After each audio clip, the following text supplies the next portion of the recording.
day, another huge protest at the legislature. Today, First Nations chiefs and thousands of their supporters are marching to Queen's Park to stop the Ford government from mining on lands they call sacred and that have been protected for generations.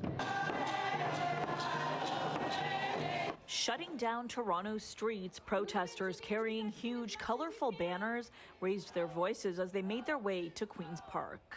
What do we want?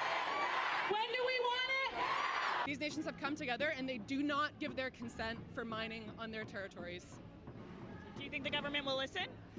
I mean, the government will certainly notice us outside the legislature. The rally, organized by the First Nations Land Defense Alliance, a group formed earlier this year in response to growing mining activity on their traditional territories. The focal point of this protest being the Ring of Fire, a mineral-rich area in northern Ontario that has seen a significant increase in proposed mining projects. Mining companies have gone in, extracted, taken what they need.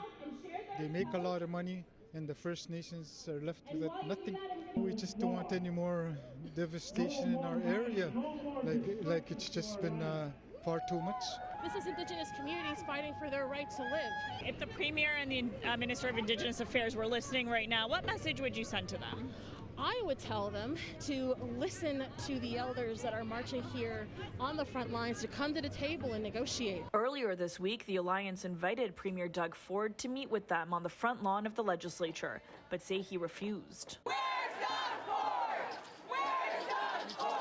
Why do you think the Premier has refused to meet with these chiefs? You know, I think it's just deeply disrespectful. It goes back to the last election, or 2018 even, when he said he was going to drive a bulldozer into the Ring of Fire if he had to. And this could end badly, and none of us want that. Indigenous leaders tell us they're fighting for future generations. If you destroy the water, the air, everything, that's not life.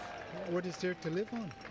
So we're thinking long term. In a statement, the Ministry of Indigenous Affairs says in part, our government takes our duty to consult very seriously, and we will continue to build consensus with Indigenous leadership around projects of mutual interest and benefit. When asked what will happen if the Ford government does proceed with mining activity on these lands, First Nations chiefs tell us they will set up blockades if necessary. For City News, I'm Yazdani.